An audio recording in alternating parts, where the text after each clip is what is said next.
नमस्कार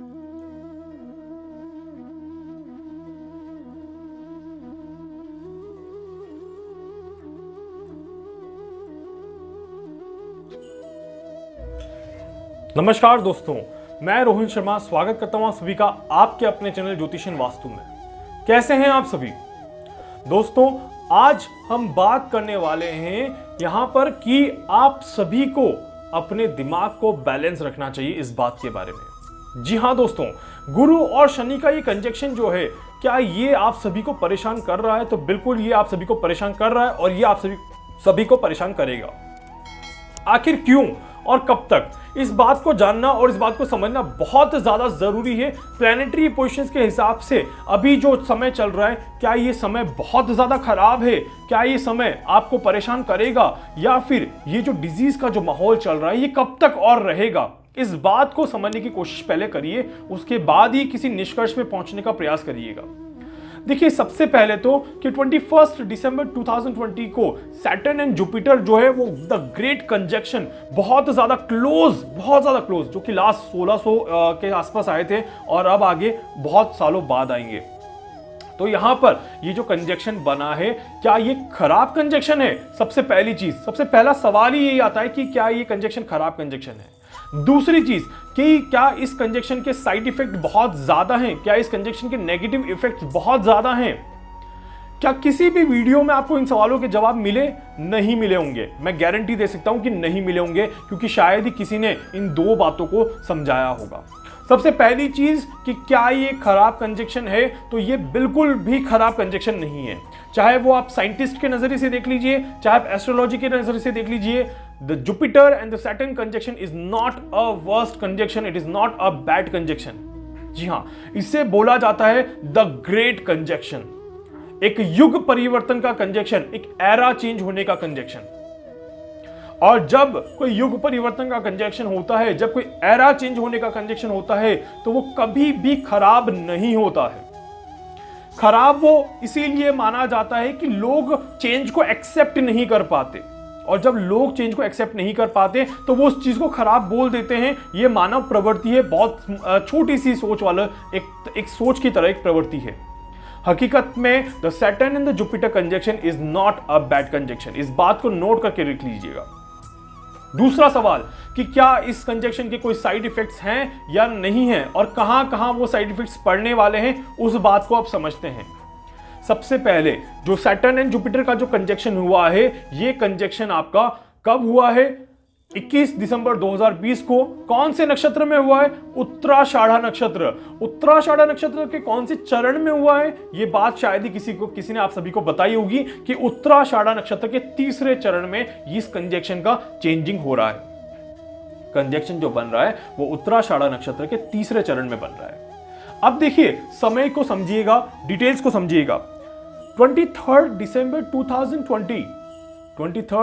2020 सुबह के 6 बजे गुरु यहां पर नक्षत्र का पाला चेंज करके उत्तराषाढ़ा नक्षत्र के तीसरे चरण से निकल के उत्तराषाढ़ा नक्षत्र के चौथे चरण में पहुंच जाएंगे।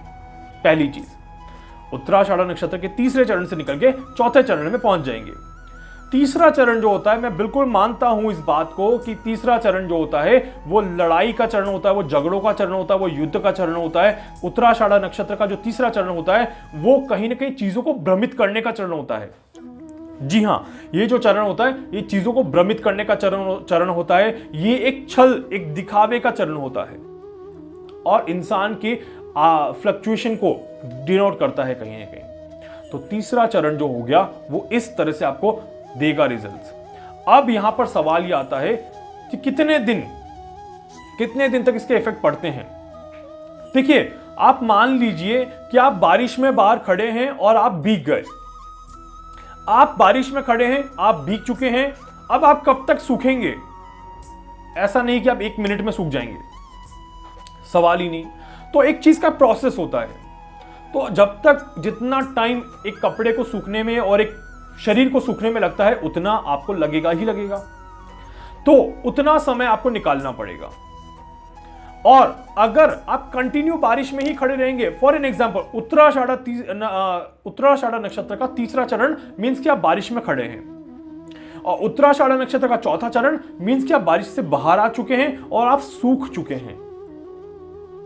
आई होप मेरी बात को आप समझ चुके होंगे।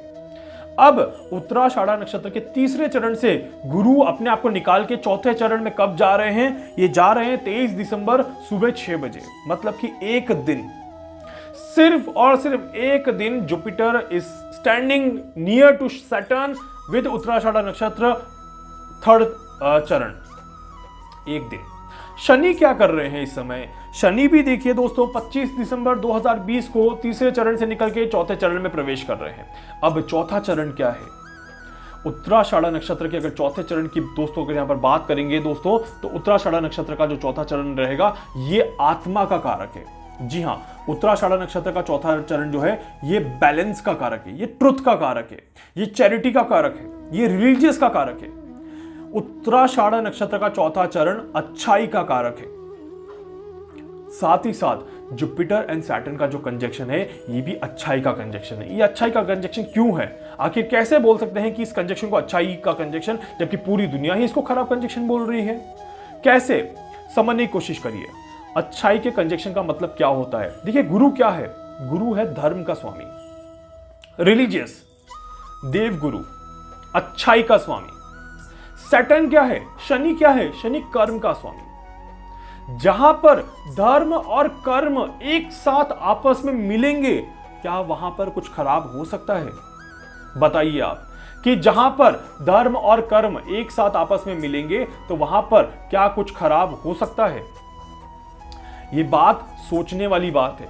एंड उत्तराषाढ़ा नक्षत्र जो कि सूर्य का नक्षत्र है, उत्तराषाढ़ा नक्षत्र जो कि सूर्य का नक्षत्र है, सूर्य खुद यहां पर धनु राशि में बैठे हुए हैं। जब सूर्य खुद धनु राशि में बैठे हुए हैं, गुरु के घर में बैठे हुए हैं, और गुरु सूर्य का मिलन बहुत अच्छा होता है, तो वहां पर किस तरह से आप चीजों को खराब देख रहे हैं, किस तरह से आप चीजों को खराब महसूस कर रहे हैं, किस तरह से आप चीजों को खराब एनालिसिस कर रहे हैं, मुझे ये बात किसी भी एंगल से समझ में नहीं आ रही। बट ये जरूर कहूंगा कि Jupiter and Saturn conjunction is a good conjunction, it's a new era conjunction. ये एक नए युग का परिवर्तन है और ये परिवर्तन हमेशा अच्छे के लिए होता है। परिवर्तन कभी भी खराब के लिए नहीं होता है। परिवर्तन हमेशा होता है चीजों को बैलेंस करने के लिए। तो इसीलिए दोस्तों इस सैटर्न एंड जुपिटर के कंजक्शन को लेके जो जितनी भी सारी नेगेटिविटी आपने अपने दिमाग में भर रखी है, उन नेगेटिविटीज को अपने दिमाग से निकाल दीजिएगा।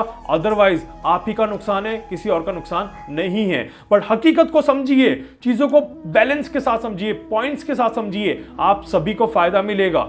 अदरवाइज खराब चीजें देखना और खराब चीजों से खराब होना ये बहुत आसान है, और वो आप लोग हो भी रहे हैं, तो उसमें मैं आप सभी को हाथ पकड़ के नहीं रोक सकता। मैं बस आपको कैलकुलेशंस बता सकता हूं कि एग्जैक्ट कैलकुलेशन क्या है।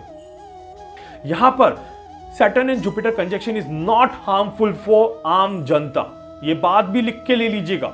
Saturn is the planet for the farming, Saturn is the planet for the farmers. Farmers को दिक्कतें हो रही है, ये अभी नहीं होगी, ये सैटर्न जुपिटर के कंजक्शन से ही होने शुरू हो गई थी। दूसरी चीज, Saturn is the planet for the food. इस साल तो ग्रहों में शनि जो है वो खाने के राजा हैं। खाने की चीजें यहां पर और ज्यादा कॉस्टली हो सकती है, खाने की चीजों में परेशानी हो सकती है, ऐसी चीजें यहां पर देख सकते हैं। Saturn is the ruling planet. आप किसी पर भी रूल अगर करते हैं तो वो आपको हार्म करेगा, ये गारंटी है कि वो आपको हार्म करेगा। बड़े लेवल पे, मैंने पहले भी कहा था कि बड़े लेवल पे जो लोग बैठे हुए हैं उनके लिए ये जरूर खराब कर रहेगा।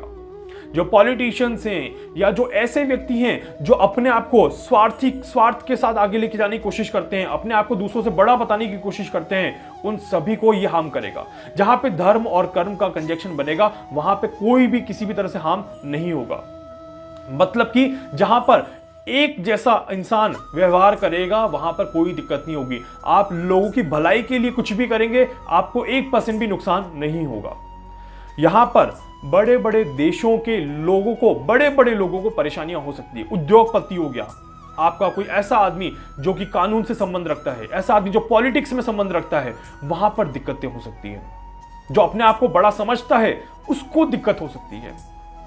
आप धर्म की आस्था बनाए रखेंगे, कर्म आपका अच्छा रहेगा, आपके रिजल्ट भी अच्छे रहेंगे, आपको 1% भी नुकसान नहीं होगा।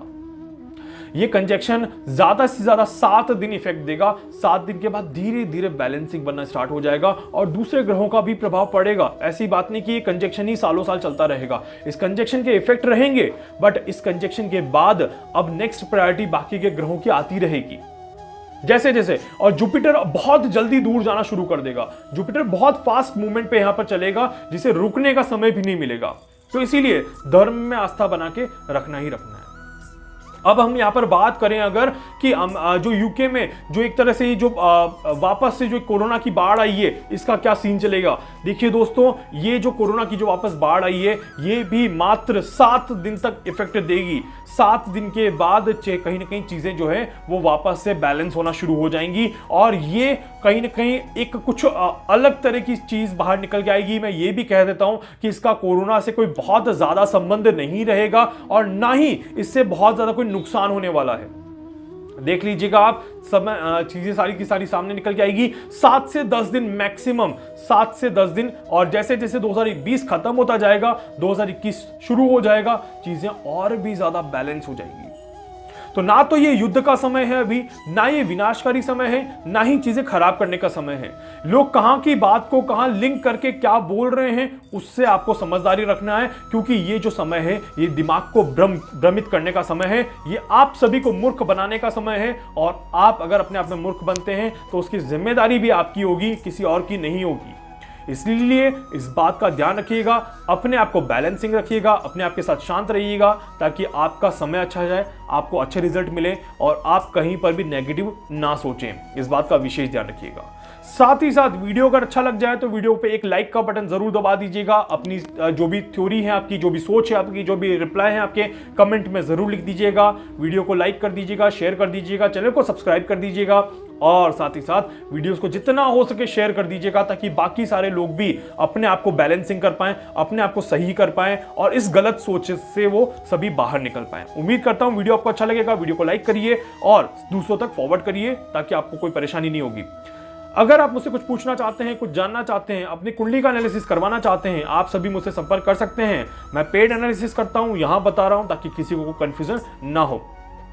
और एनालिसिस के लिए आप मुझे व्हाट्सएप पे मैसेज कर सकते हैं, कॉल कर सकते हैं। मैं पूरी कोशिश करूंगा आपकी हर संभव मदद यहां पर कर सकूं। धन्यवाद।